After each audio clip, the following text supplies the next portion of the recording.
kalau kata Anies Monika sebagai juri Indonesian Idol, kalau too much, terlalu banyak bumbunya, bahan-bahannya, itu rasanya udah jadi aneh.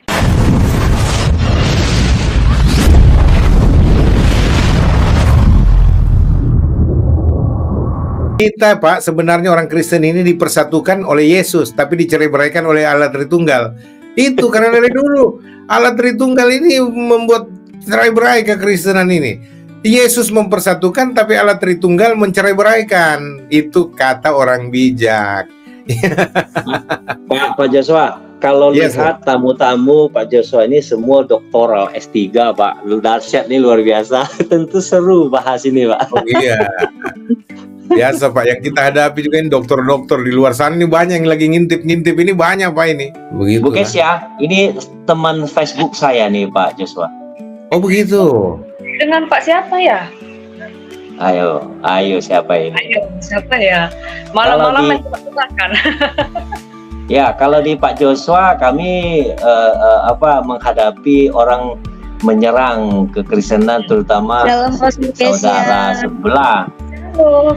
Ya, yang waktu ramai-ramai Israel diserang, ya kan? Ini masih perang di sana, Pak, antara Hamas dengan Israel. Bu Kesia itu Bu Jenny. Ibu Jenny salam tuh. Oh. Iya, Bu Jenny. Tetap semangat. Iya, tetap semangat. Iya, nggak usah dengar-dengar. Iya, nggak usah dengar-dengar. Akun itu yang di sebelah sana tuh yang sering ngeledekin Pastor Kesia. Tetap semangat. Terima kasih. Berkati Pastor Kesia. Thank you. Oke, lanjut. Tadi ada pembahasan yang terpotong, Ibu Kesia. Silakan aja. Dan Pak Abraham lagi pasang kuping baik-baik ini mau dengar penjelasannya Ibu Kesia tuh. Silakan Bu Kesia. Memang kita harus masuk, ada yang namanya tool di dalam hermeneutika, ya, dalam menafsir itu critical text. Kita harus mengkritik redaksi karena yang namanya menerjemahkan itu pasti bisa saja ada kesalahan.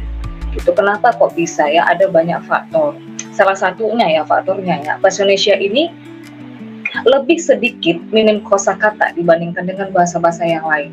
Kayak bahasa Inggris, bahasa Belanda dari bahasa Arab, ya. Kalau nggak salah bahasa Indonesia itu punya 200 ribuan kosakata. Sekitar itu. Kalau bahasa Inggris dia kurang lebih 1-2 juta kosakata. Itu jadi adanya keterbatasan kosakata kita ini yang walaupun misalnya sang penerjemah ini yang udah high, yang memang sudah pakarnya, tetapi karena ada pengaruh dari eksternal ini ya bisa terjadi yang namanya salah terjemahan.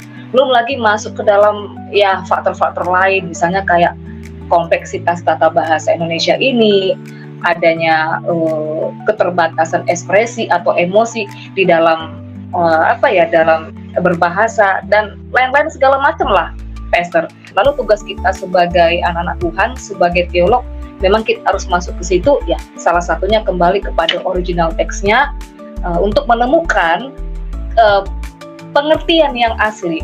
Karena sebelum menafsirkan kita harus masuk ke dalam terjemahan yang pas dulu kan. Kalau terjemahannya kurang pas ya tafsirnya juga pasti akan ngaco. Begitu sih, Pastor.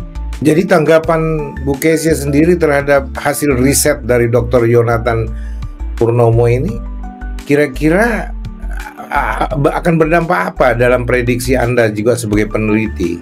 Jadi setiap goncangan-goncangan itulah yang memicu orang untuk melakukan suatu inovasi, menjadi seorang inovator, bukan hanya menjadi follower.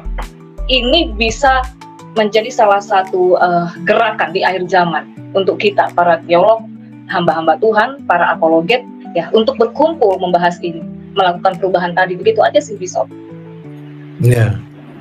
Berarti betul seperti Pak Jerry bilang, itu jadikan ini semacam pemecut untuk, bukan pengecut ya, pemecut ya, karena orang yang anti pembaruan itu pengecut biasanya, yang sudah ada dalam zona nyaman, comfort zone ya, mungkin karena kalau dia menyimpang dari aturan sinode gerejanya, dogmatika gerejanya, nah dia bisa-bisa nggak makan gaji dari sinodenya, dapurnya nggak berasap, karena mereka rata-rata hidup berdasarkan gaji, ya pendapatan, digaji oleh sinode.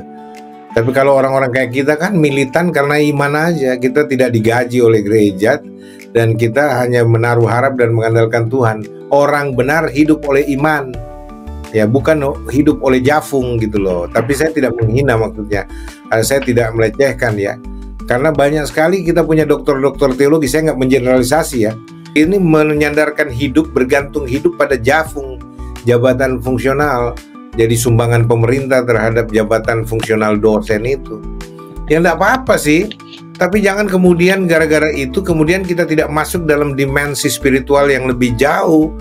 Ya, kita mengorbankan iman kita demi mempertahankan posisi kita ketika orang menggugat doktrin yang kita pegang, yang kita percayai, lalu kita takut mengambil resiko. Bapak tahu Pak, kalau di BMPTKK itu sebenarnya kami itu dulu Pak, waduh, saya dengan Pak Stefri Lumintang itu beda teologi banget Pak, sama Dr. Haryanto GP. Waduh, jungkir balik kami ini Pak. Benyamin Intan dari Reform, ini tangan kanannya Pak Stefan Tong. Tapi saya akrab sekali Pak, kami kemana-mana. Terus dengan Pak Andreas Himawan, dengan Pak Roland Octavianus, semua dokter-dokter pemimpin-pemimpin besar STT-STT ini, kalau kami ketemu Pak, waduh, itu kami bisa ngopi sama-sama, kami pelukan, kami akrab sama-sama, ngobrol tanpa bahas doktrin karena kami sangat menghormati privasi kepercayaan masing-masing. Kan enak kalau begitu Pak, ya. Tapi kemudian ketika datang ini dokter-dokter teologi yang masuk di BMPTKKI, biasanya orang-orang baru yang memaksakan pengakuan iman masuk di BMPTKKI, ini yang jadi kacau Pak. Lalu dia paksakan supaya semua harus percaya Allah Tritunggal 3 pribadi.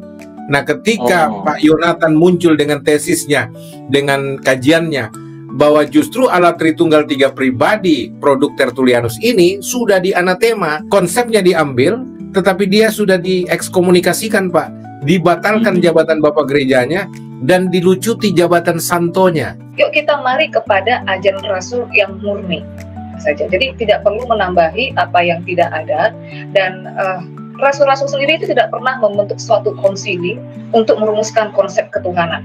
Kita tidak perlu lagi filsafat yang terlalu ribet, mencari sana, mencari sini. Kenapa? Karena Tuhan kita, Tuhan kekristenan, privilege yang diberikan kepada kita, hak istimewa kekristenan ini, Tuhan itu sendiri yang sudah menyatakan diri kepada kita.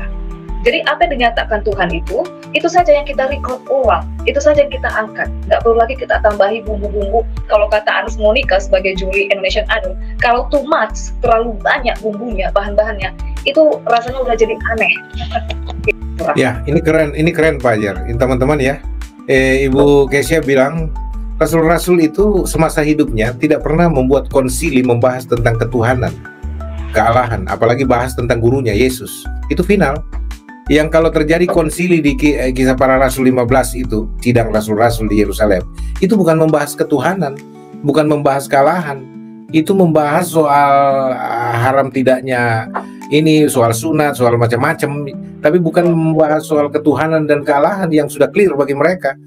Jadi saya sangat mengharapkan bahwa ini cetakan ini, Biblikos ini secepat mungkin direalisasikan untuk menghadapi dua bentuk penyesatan yang menurut Tuhan Yesus ya, skandal liso dan penyesatan doktrinal ya, penyesatan doktrinal dan penyesatan praktikal ya, itu. Jadi ini akan menjadi pegangan yang baik untuk orang Kristen ya, jemaat awam apalagi, karena memang biasanya jemaat awam itu jadi sasaran empuk bulan-bulanan pembodokan teologis.